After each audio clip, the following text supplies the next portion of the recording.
Malam Mas Tinus. Ya, Rahayu. Rahayu. Tepat pukul 1 dini hari. Rondo ya. Iya.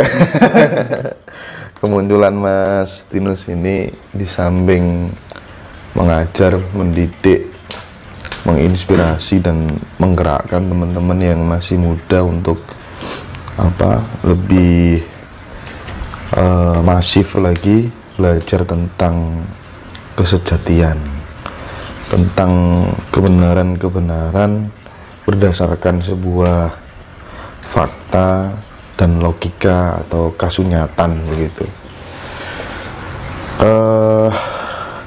Barangkali malam ini saya ingin Mas Tinus memberikan sebuah pandangan-pandangan spiritualnya terkait dengan bagaimana untuk menghadapi situasi seperti saat ini, dan lebih penting lagi responnya Mas Tinus terhadap ramalan anak ajaib yang di India itu, Adnan itu nanti seperti apa gitu Mas. Oh iya. Ya, selamat malam Rahayu. Udah pagi nih. Oh iya, pagi ya Mas ya.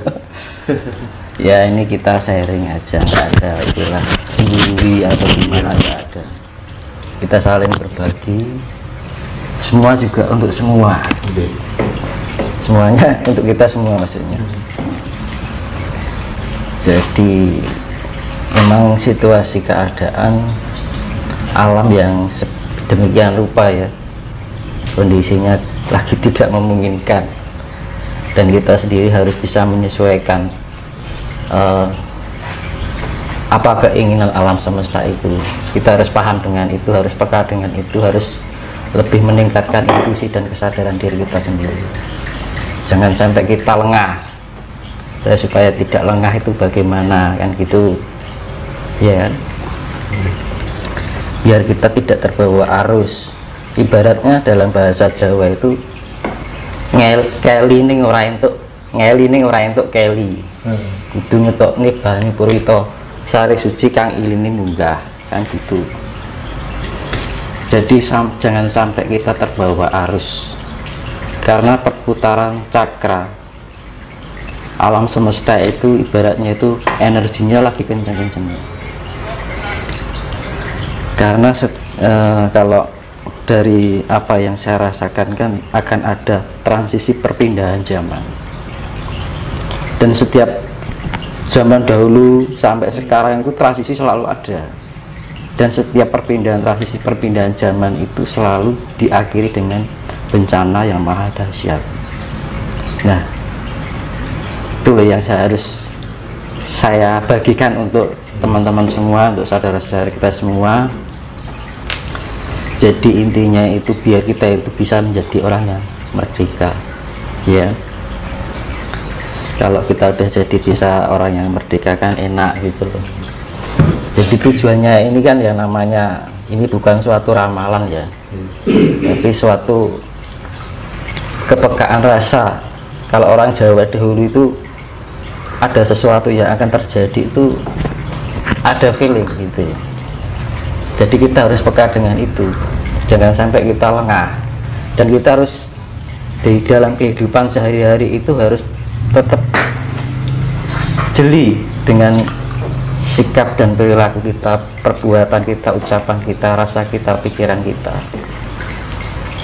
Makanya kan perlu tingkat yang namanya spiritual itu biar kita lebih peka, jadi responsif dalam otak rasa kita, lebih cepat merespon gitu. Jadi kalau ada tindakan-tindakan yang sekiranya kita tidak tersadari akan segera teringat, terespon. Omonganku kok yang ini ya, nah gitu loh. Aku kok di pikirannya lah ya, kok aku di perasaan jelek sama orang lain. Iya kan? Iya.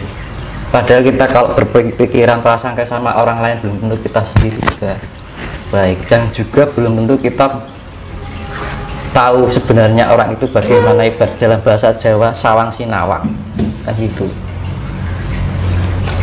Nah akhirnya pokoknya yang paling kita waspada itu adalah ya tadi, jangan sampai menyalahkan, jangan sampai merasa pintar, karena ke depan ini akan ada banyak keributan masalah itu. Itu sudah, sekarang itu sudah berjalan. Semakin masuknya semakin dari semakin itu terus berantem. Nah, untuk nanti mencari kebenaran, Curiga. itu nanti curiga, nanti fitnah keluar, macam-macam. Nah, Itu berarti seiring berjalannya waktu tidak semakin surut, tapi semakin menjadi-jadi, semakin membesar. putaran energi cakra semesta semakin berdampak pada emosional. Nah, kalau kita nggak segera melatih tingkat spiritual kita, kan tujuannya spiritual kan biar kita lebih bisa mengendalikan diri, lebih mengontrol diri, karena terbiasa dengan kehidupan yang lebih tenang, sehingga kondisi kita lebih terseimbang. Jadi orang gusak-gusu, ojo kagetan, ojo gununan. Jadi kalau ada sesuatu itu jangan diterima mentah, kita harus benar-benar dalami secara matang. Kira-kira misalkan jenengan ada omongan dari orang ini, kira-kira itu kan gitu, jangan terlalu mudah diterima untuk secara mentah lah gitu. Jadi makanya hati-hati, jangan, karena jebakan-jebakannya seperti itu, nggak sengaja kita melakukan tanpa kita sadari kita terjerumus dalam itu. Ibarat ikan itu terjebak oleh kail si pemancing, tanpa sadar dia terjerat pada ketidakadilan, kan gitu, kan mesake kan gitu.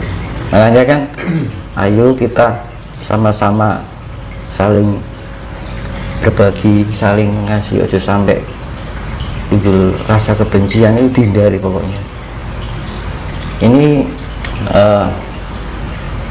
mungkin kan bagi yang nonton kan, saya harap bisa melihat video saya sebelumnya, karena ini berkaitan dengan video-video yang sebelumnya, itu akan berlanjut. Karena dari video awal sampai sekarang itu saya urutkan. Jangan sampai nanti gagal paham, urung ngerti maksudnya, urung sudah melakukan misalkan komentar apa gitu kan. Nah itu loh, makanya kita harus bisa lebih pahami dulu. Kalau kita benar mengerti, nah bisa buat pembelajaran diri. Jangan sampai ego dikedepankan, nalar diabaikan. Akhirnya apa? Rumoso bener, rumoso pinter, padahal orang karuan bener kan gitu. Maka seperti yang saya bilang itu, tidak ada kebenaran jika masih merasa benar. Tidak ada yang merasa, tidak ada yang ditinggikan jika masih merendahkan. Nah gitu. Terus, dan ini terutama itu para spiritual. Para spiritual ini gencar-gencarnya pada menunjukkan suatu kehebatan, eksistensi. Nah, lebih baik niatnya kita berbagi gitu. Jadi itu jebakan itu tidak hanya orang para pemain spiritual, orang umum pun juga kena gitu. Bahkan spiritual pun kena terjebakan-jebakan seperti itu. Misalkan gini, ada mungkin ya, mungkin spiritual muda, misalkan mungkin dianggap belum pengalaman, wah itu halu. Nah itu nggak perlu, karena apa toh halusinasi itu, setiap orang pasti mengalami halusinasi gitu. Tujuannya halusinasi apa? Untuk mencapai kesejatian itu, semua orang pasti melewati halusinasi, mengalami fase itu ya. Iya. Benar. Dan orang yang sudah pintar pun belum tentu dia tidak terbawa halu. Nah gitu loh. Makanya jangan sampai, wah ini orang ki halu, belum tentu kita sendiri tidak halu. Makanya ini contohnya gini, orang memanah itu mas, memanah ada bidikan, itu otomatis kan kita belajarnya kan untuk mengepaskan titik tengah kan, harus tahap pembelajaran, lama-lama kan kena gitu kan. Nah sama halusinasi seperti itu. Jadi halusinasi itu bagian dari proses untuk menapaki jalan spiritual yang untuk jadi penjembatan dari untuk menemukan kesejatian itu tadi. Jadi yang namanya halusinasi semua orang itu mengalami. Ya, halusinasi ada dua. Halusinasi yang mengarah pada kebenaran dan halusinasi yang mengarah pada ketidakbenaran. Kan gitu. Nah, halusinasi itu bisa terjadi karena imajinasi, pikiran otak, memori otak kita. Jadi gitu. Jadi banyak orang mengatakan halusinasi, tapi apa tuh halusinasi itu? Kan gitu.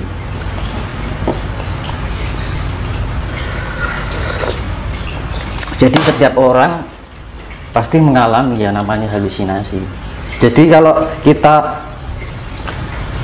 melihat orang seperti itu, action yang kita lakukan adalah kita mengarahkan, misalkan bagi yang sudah tahu ya, misalkan contohnya gini,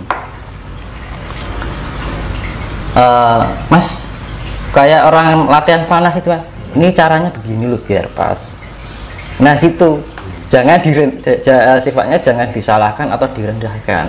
Nah, jebakan-jebakan yang seperti itulah yang akan menjauhkan kita dari sifat pelas asih.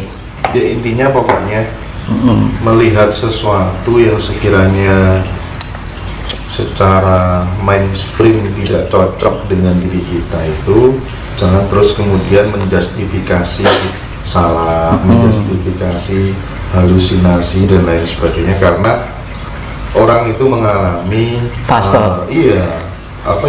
hal-hal yang autentik di dalam dirinya sendiri. Jadi salah menurut kita belum tentu. Kan? Gitu. Karena setiap manusia itu perjalanan atau proses fase-fase itu pasti melewati. Kan? Dan itu setiap menemukan kesejatian itu, misalkan saya mencari barang A, saya harus melalui halusinasi untuk menemukan kesejatian, itu ke barang B lagi melalui halusinasi untuk menemukan kesejatian, seperti itu terus. Dan tidak ada orang yang tidak pernah melakukan halusinasi, semua orang malam. Jadi kita sama-sama murid, jangan menilai. Nah itu. Aja yang ini. Nah kalau ada yang seperti itu, kita arahkan, ayo caranya ini loh, teori ini untuk misalkan mau manah caranya seperti ini, itu biar tujuan saya ini kan biar ayo toh kan gitu loh, kabeh bagian dari kita semuanya gitu loh. Kalau kita mau berbondong-bondong saling menyalahkan, saling menjat, terus piye kan gitu, tujuan spiritual gopo toh jane kan ngono loh. Akhirnya kan lepas atau keluar jalur, iya kan, padahal kita mengidentifikasikan diri kita bahwa kita adalah spiritual. Tapi kita tidak hanya sebatas status, tapi benar-benar hakikatnya itu ada.